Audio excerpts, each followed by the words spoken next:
Hey guys, it's Mark back with you, Lessons Learned 34, 1982.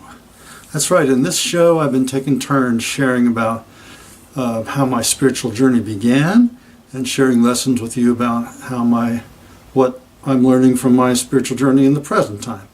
And today we're back in 82, as Uncle Rico said in Napoleon Dynamite.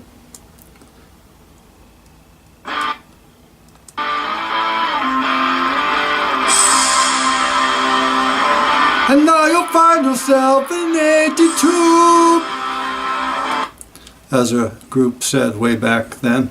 Anyway, last time I talked about my past, I mentioned how one of the lessons I learned was that we as believers need to seek the Lord's will and His way, His plan, not our own.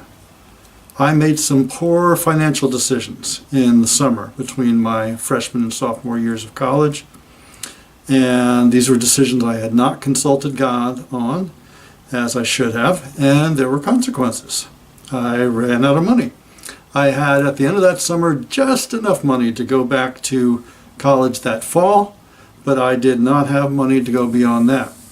And at the time, I didn't blame my own poor decisions, but now I see it clearly. Often at the time, we want to do anything but blame ourselves. Hopefully, often, as we look back and we're honest with ourselves, we sometimes realize something was our fault. Hindsight is 20/20, right, as they say?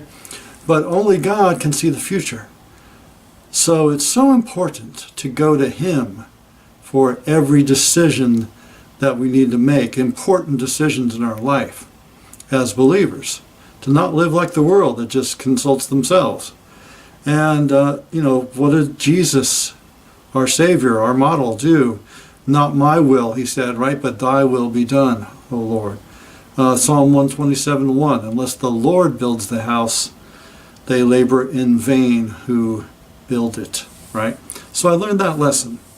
So I'm home from school that Christmas, and I'm not going back. Don't have any more money. So it's kind of a sad time for me. I had to bring all my stuff back from school in mid-year. And I knew I wasn't going to be able to go back to school, but I knew I needed, therefore, a job to make some money so I could hopefully eventually go back to school. But the last thing I wanted to do, job-wise or anything-wise, was strike out into something new again, having been kind of, really upset about how this school thing flopped for me. So, my first Sunday back home, after church, I got an impulse. I believe it may well have been from the Lord, to stop by the bakery where I had worked a year and a half before and had left under bad circumstances. Basically, I had gotten real upset one day and left in a huff and just quit without giving any notice. And I went back to the bakery and I got in line. And when I got to the counter, my boss was there. And he gave me kind of a reserved greeting, and I greeted him, and then I asked him as politely as I could, these were my exact words, I believe, would you kill me if I asked for a job? He said he wouldn't, and to meet him there at 3:30 the next morning. So, phew, God gave me that impulse, I believe, and God worked it out. Now, having been out of the habit for a while of getting up at 3:30 in the morning, I was a minute or two late. I think the boss was a little worried that I had not gotten there right at 3:30. I think then he started thinking, is this guy going to show up at all? So when I got there, he said, "You're late, you stinker," but not unkindly, in a kind tone, and I said, "Sorry about that." And we went on from there. I ended up working there for several more months. Lesson learned, it's good to mend fences. He, I'm sure, was surprised to see me come back in the store, and surprised to see me greet him, and surprised to see me ask for a job back, and surprised to see me show up the next day for it. But we went on from there, and we were fine. Matthew 5:23-24 talks about this. Therefore, if you bring your gift to the altar, you're going forward in your Christian life. You're going to worship the Lord, or you're going just to do whatever the Lord wants you to do. And there remember that your brother has something against you. Leave your gift there before the altar and go your way. First be reconciled to your brother. Then come and offer your gift. It doesn't say if you have something against the other person. It says if they have something against you, even. I mean, you're supposed to be reconciled for the other reason, but if someone else has something against you, go and reconcile with them. I feel like I did that, and God blessed that. I ended up working there several more months. And when I left the next time, it was on good terms. We've talked a lot about trials in the show, switching gears slightly now, and occasionally, most of the time, we don't see trials coming, right? But occasionally they're scheduled. That happened to me also that year. I mentioned in a previous video that I had gone home frequently from college for orthodontist visits, and the culmination of that whole process, I had the braces, I had worn the retainer, the whole 9 yards, was a jaw operation, which was scheduled for me that May of '82. They were going to break my lower jaw, take a piece out of it, and reconnect the jaw because I had a terrible overbite. Very few of my teeth were meeting when I chewed, the rest were atrophying from lack of use. I would then, after this operation, have my mouth wired shut for 6 weeks. This turned out to be a very scary experience for me, but one which, lesson learned, God saw me through, and it wasn't as bad as I thought it was at one point. My fears were worse than what actually occurred, and He saw me through every step of the way. But I remember planning a line to say to the oral surgeon when I went in for the surgery. I'm there, laid out on the table, kind of the gurney or whatever they're bringing me in on, and just before they put the ether mask over my nose and face, I said to the doc, "Rearrange my face, doc." Trying to be humorous, I was really quite nervous. And when I woke up after the operation, I was vomiting with my jaws wired shut. Don't try this at home. That was not fun. I was in ICU with my mom and my dad and even my pastor there at my bedside. And I could not breathe, and I could not talk either. So I motioned for a pad and a pencil and wrote, "I can't breathe." And my mom or dad got the nurse, and she came over and suctioned things out. Sorry, a little gross. So I could breathe again for a minute, but that never lasted long. It kept happening, and finally my father either got the nurse to keep a close eye on me, or to show him and my mom how to do the suction thing themselves. I'm not sure which. I was kind of out of it, and I couldn't lift my head to see. But by this time I was shivering, and my parents realized how scared I was. And I thought I might die.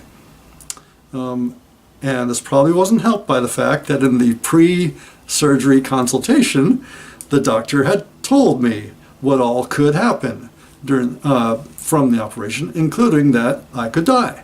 Now, at the time, I had thought, doctors always tell you worst case scenario, and I'm not trying to scare anybody here.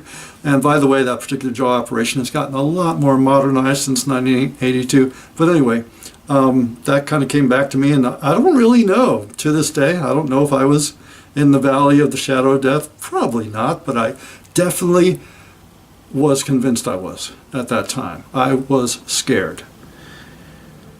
But, there's that wonderful verse in Psalm 23, the Lord's Psalm. Though I walk through the valley of the shadow of death, I will fear no evil, for thou art with me. And God saw me through. I did not die. Not long after that, things got better. Things settled down. I could breathe. I fell asleep. When I woke up, I was in a regular room. I took that as a good sign. And it was morning. It was the next day. I took that as a good sign too. God saw me through. He kept me alive. He preserved me. I was on the mend. I got discharged a day or two later, home now with my jaws wired shut for about 5.5 more weeks. I was not a big talker, so that part wasn't so bad, not being able to talk much. Food was interesting. Was this a trial? Yeah, it was kind of a trial. because I was the same height I'm at now, about 5'9", and I now weigh about 170. At that time, I weighed about 132, and in about a day from the operation, I went down to 117. So I lost a lot of weight real quick and was trying to, get my sustenance back in me. And I had some beef broth for lunch, I remember. And then that night, my mom made lasagna for the family. She put lasagna in the blender for me, and I drank it. And it was good. And for the next 6 weeks, I had at least one milkshake every day, plus, as long as it was blendable, whatever my family was having for dinner, they put it in the blender, and I drank that. At the end of the 6 weeks, I went back to the doctor's office on my own, and he cut the wires, and I was free. So all in all, quite an ordeal. Would I do it again? No. But God saw me through it and protected me and comforted me and did not allow me to come to any harm, as the verses there on the screen give that wonderful promise to believers from Psalm 91, 9 through 12. Psalm 91 in its entirety is a great psalm. If you ever have any real or imagined situation where you just have fears of attack or lack of protection, read Psalm 91. So the surgery was a success. It did what it was supposed to do. God was in control. In this life, we will have trials. Some are predictable, scheduled, most are not. Some may be quite scary, but we have a good God who has a good plan for us, and we can trust him no matter what. I know now that God wanted me to go back to school that fall. I don't know if I knew it then, but now I can see how his hand was at work. Remember, I had come home from school having run out of money. I wasn't going to be able to go back there. And I had made some money that spring working at the bakery, but not enough to go back.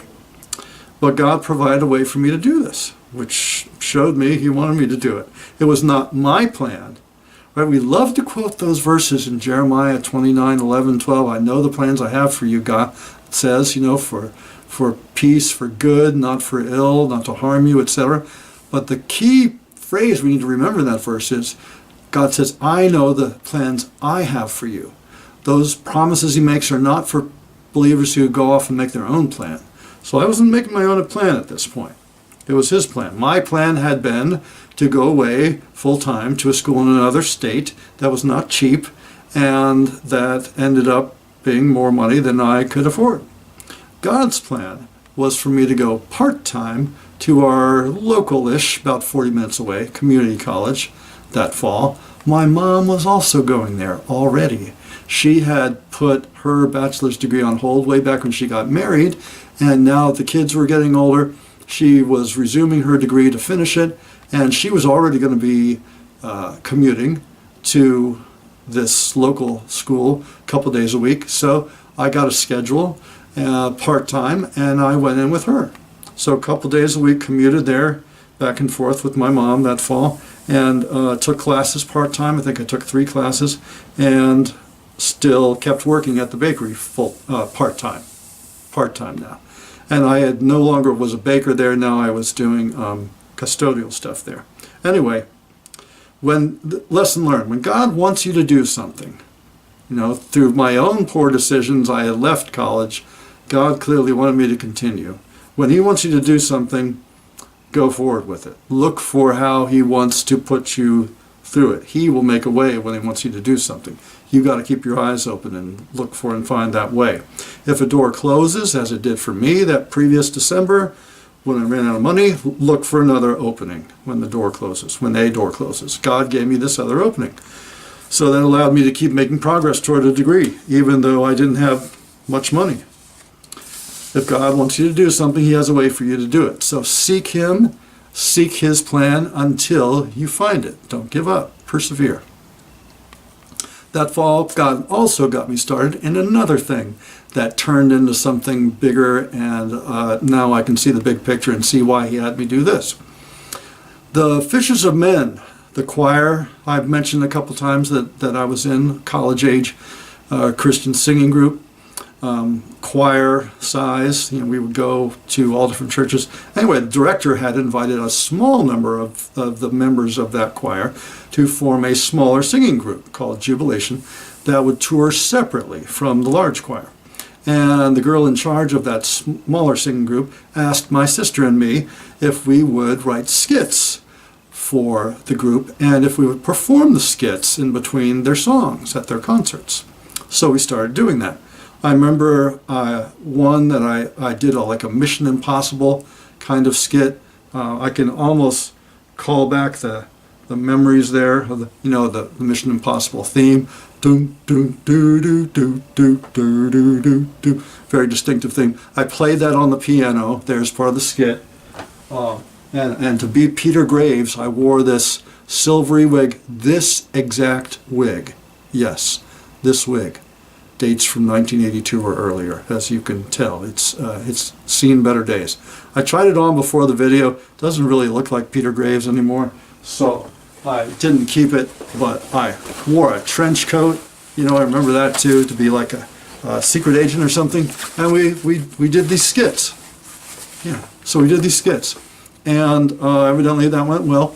But not long after we started doing this, one of the two male singers in the group left, and I was asked to take his place.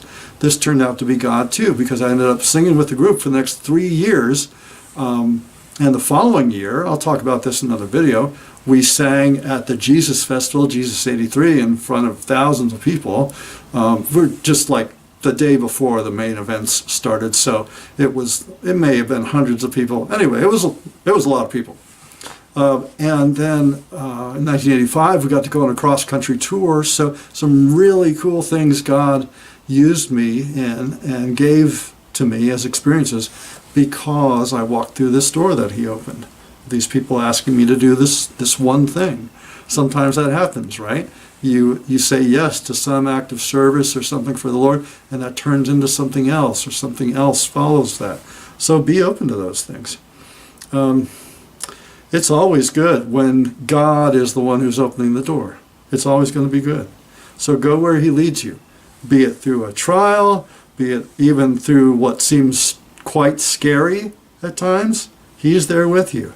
Or be it Him leading you further along toward a goal He has for you, like school for me, or be it Him leading you into some new ministry, as He did with the singing group, some area of service. Follow where He leads. That's, I guess, my main point today.